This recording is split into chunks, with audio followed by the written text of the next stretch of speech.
So, as we move up the main chakras, each chakra has a specific astral function. And each astral function, or function of that chakra, adds something unique and important to the mix. But the function can sometimes not be well developed. Sometimes this function becomes distorted, becomes traumatized. So we'll look in this class specifically at the astral function of the second major chakra. We'll also reference its etheric structure, the structure that the etheric body accesses when the chakra is working. So that means looking also at chakra relational cords. And another part of this lecture today is what can go wrong with the second chakra, how it affects the emotional experience of an individual. So let's start with that, with the etheric and astral function of the second major chakra. As you know, the chakras sprout out of Sushumna, the main nadi that runs up the spinal cord. The etheric structure of the chakra is similar to that of a lotus flower, where the stem is rooted into the bottom of the pond, travels up through the water and rises above the surface, and the lotus flower opens its petals to the sun. So in this analogy, the bottom of the pond is the spinal cord, and the water, the physical body. The head of the chakra opens up outside the physical skin of our physical body and continues to develop over the lifespan of the individual. When I started doing healing work, there was talk about an open chakra and a closed chakra. And I have to tell you, I don't see closed chakras. I've never seen a closed chakra. I've seen an underdeveloped chakra. I've seen one that's been traumatized, shocked. But if a chakra is closed, it means it's not functional. If it's not functional, you can't really be alive. You can't really be human. So I imagine the people who talk about a closed chakra are referring to something more akin to a lack of development than a loss of complete function. Now, when we're born, when we're infants, the chakras are somewhat underdeveloped. And we humans require careful nurturing, careful nursing by the mother and by other caregivers. If that early infant care is not ideal, we know from extensive research into human development that we can be left with developmental challenges, or human beings can be left with developmental challenges that may last a lifetime. The two major influences, or two of the major influences, are mirroring. Now, mirroring is where the infant is related to as a developing being rather than an object, rather than as a thing. The mother and the caregivers relate to the infant, inviting him out into the world and supporting the development of, in this case, the second chakra, but the infant's emotional body, and also for the infant to get basic needs met, such as being fed, being cleaned, and just as importantly, experiencing safety in the world. Last week, we explored the first chakra with an emphasis on how the body needs rooting, needs grounding, the ability to set boundaries, especially the personal space. And we experience the personal space boundary about 1 meter, 3 feet away from the skin. The astral function of the first chakra requires a strong connection to the etheric body in order to work well. When it has challenges, we have the schizoid character type, someone who struggles to feel safe and grounded in the world, preferring an intellectual assessment of reality over an embodied one. Now here, in the second chakra, we're concerned with safe attachment to others, the functional ability to have our emotions flow in and out of our emotional body, our astral body, towards others and from others. And in addition to that flow, from us to them, from them, the other person back to us, we need to learn to regulate, to manage our emotional flows, as well as regulate, manage the emotional flows coming from others. So the second chakra is the chakra of basic attachment. It's the formation of our personal emotional reality. It's the foundation of our inner feeling world. Let's look at the etheric structures that we can connect to, and then we can explore the astral body function. Now, the second chakra is in close proximity to the genitals, to the pelvic floor, to the uterus in women, to the testes in men, which often means that an energy healer working with the second chakra finds sexuality to be included as a part of the second chakra function. But that's only a small part of the etheric structure, albeit an important one. The more important part of the structure is the human body's connection to pleasure, to charge, life force charge, pleasurable charge, and discharge. When energy is built up, it needs to be released. And to moving those emotional energies into and out of the body. The physical structures, the etheric structures of the second chakra, are sensitive to emotional flows. And in our early life, we can be overwhelmed. We may experience situations that are overstimulating, confusing, and this can lead to a challenged second chakra. But if the second chakra works well or learns to work well, it can sort through all these sensory pleasures, charges, discharges, and can learn to regulate them. So, for instance, instead of exploding with anger at some offense, the healthy adult redirects the energy, sublimates them, transforms them into something non-destructive to the self and non-destructive to the relationship, in support of the relationship with the other person. The second chakra does this in union with the support of the third chakra, which we will explore.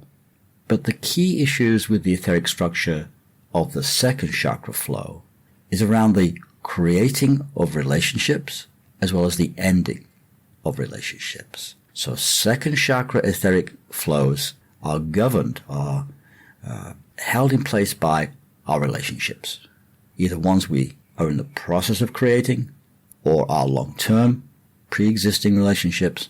And when relationships end, which they sometimes do with death, or the person changes their mind, or there are many reasons why relationships end, we still have to deal with that. We have to integrate and manage that process in order to move on with our lives and bring completion to something that's been important to us.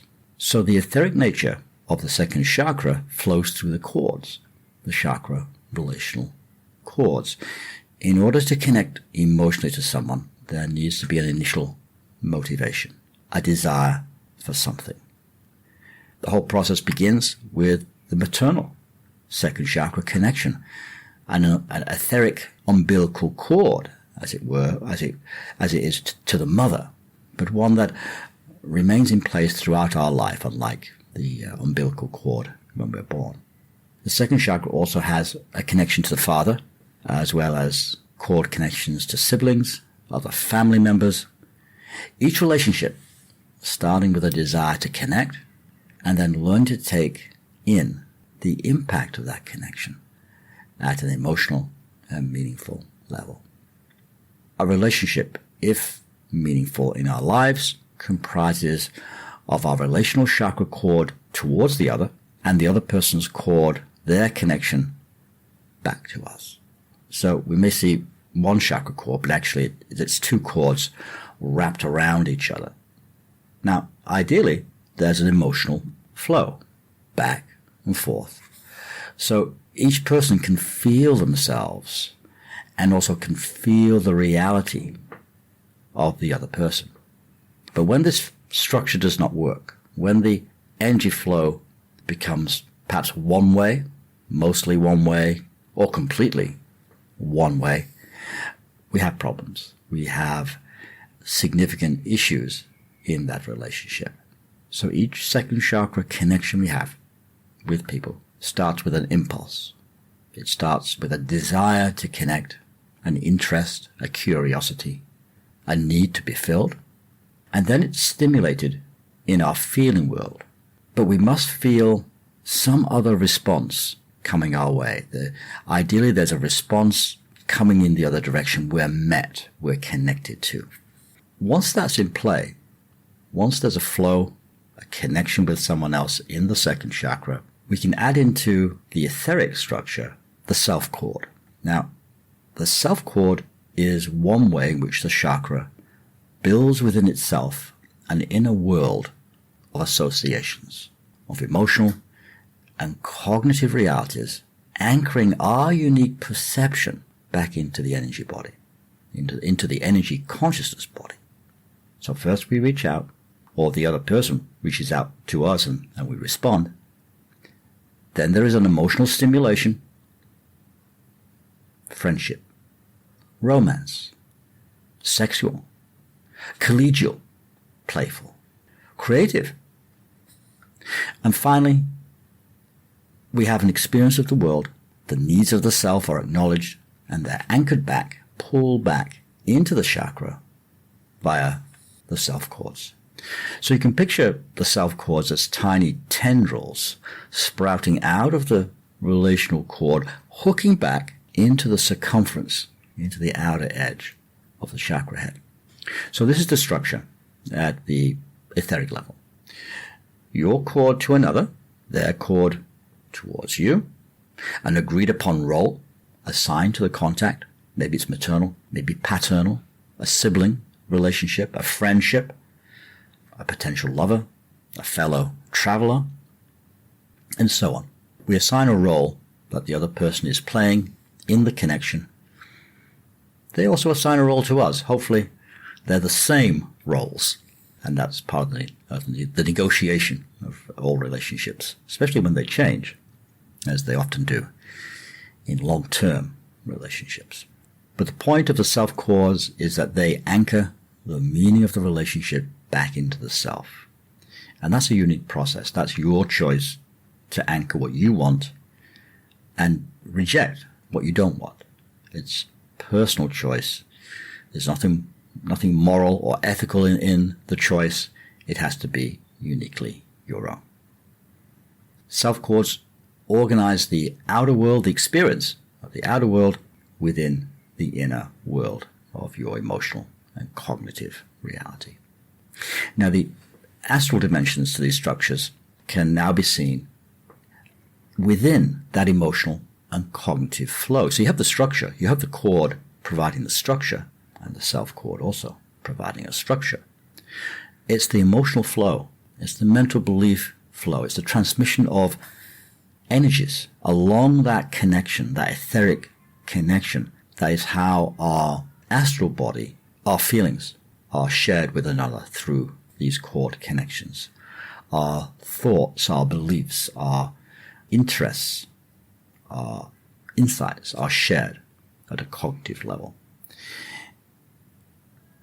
And the motivation in the contact is an important part of that astral flow. There has to be motivation. Later in the class, I'm hoping we'll have time to look more into some of the more finer implications of that astral flow.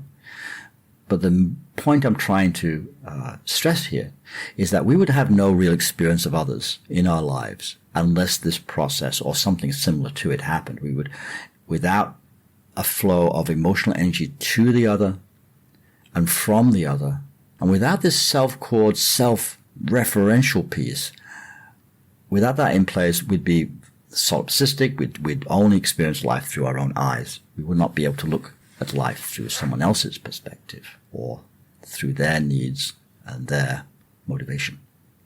The emotional flows in and out of the second chakra are needed to activate and build our emotional body, as well as create opportunities to experience other people in their rich variety and their differences. That's why those of us who have traveled around the world to different cultures, very, very different places from the place we were raised, the place that we live, the variety, the difference opens the emotional body, develops it. And someone who hasn't had that experience of traveling away from their country, away from their culture, is not as likely to open up their emotional body and grow the way we're looking at growth happening with the astral body. The astral body is stimulated by change, by variety. It's awakened by other people being different to us, and traveling, meeting other cultures is the best way to start that process. Now, another way we can approach the second chakra function is to look at what happens when this attachment function goes awry, goes wrong. In BBSH terms, many people in this class are familiar with the Barbara Brennan books and terms and the importance of different character structures to understand how chakras function. So in BBS terms, we're looking at the oral character structure in all its various flavors. Now, the worst case function of a second chakra going awry is the borderline personality disorder. So when things are really challenged and not functioning well in the second chakra, the borderline personality disorder and all of its variations of that create suffering for the person, as well as suffering for people that are trying to have a relationship with a borderline personality disorder person. We see what happens in that as a dysfunctional second chakra relationship, a dysfunctional second chakra function. Worst case scenario for second chakra, people struggling to attach to others in a safe and productive way. People challenged in building and maintaining relationships with others. And also with that disorder, we see infantile emotional charge and discharge patterns. In other words, adults need to regulate and manage their emotions, but children and people who are damaged in the second chakra often struggle with their feelings and their belief systems at the point of contact with another. The oral character structure, far less of a challenge than the borderline personality. The oral character structure has a challenge in regulating the emotional flows into and out of their second chakra, but they can often learn skills to make it function better. And that was part of the training that core energetics, bioenergetics, and of course BBSH, the Barbara Brennan School, offered as a way to heal someone struggling in this area. To be fair, all of us as human beings struggle and have to learn certain ways to deal with our emotions, to deal with them better perhaps than was modeled for us in our family of origin and in our culture of origin. So this is a work in progress. It's not really about judging ourselves as being lesser than. It's more about finding where the issue is and learn to do emotional contact, flow, charge, discharge, deal with our emotions, with our self-esteem issues, and move away from self-defeating, move away from self-sabotaging behavior. Now, one example of a dysfunction in the second chakra is what is sometimes called the energy vampire, the person who drains you emotionally, or can drain you in other ways, such as financially, without the mutuality, without the give and take that's present in a healthy relationship. So in assessing your own second chakra health, look at your relationships and what you get out of each one. Are they balanced? Is there mutuality? Is there give and take? This is especially important for those of you still looking to develop a new relationship. Although, to be fair, it's worth looking at any relationship to see where the balance is. Is it a fair balance? Or is it one-sided, where you surrender something in order to get something else in return? Also, do the relationships, the personal relationships, business relationships we have to leave out because it's a different domain, but do the personal relationships in your life help you regulate your emotions? So again, regulation in this context means, can you express yourself? Can you be heard? Can the other do the same with you? Is there flow? Is there pleasure? Is there humor? Is there ease in your important relationships? Now finally, the second chakra also has to deal with disappointment, with loss, with endings, with what happens when the other person withdraws their contact with you, energetically unfriends you, like Facebook, unfairly blames you for some action. The second chakra cords, the astral function of the second chakra, deals both with creating and maintaining relationships. But it also has to deal with the ending of relationships and how we feel when things change.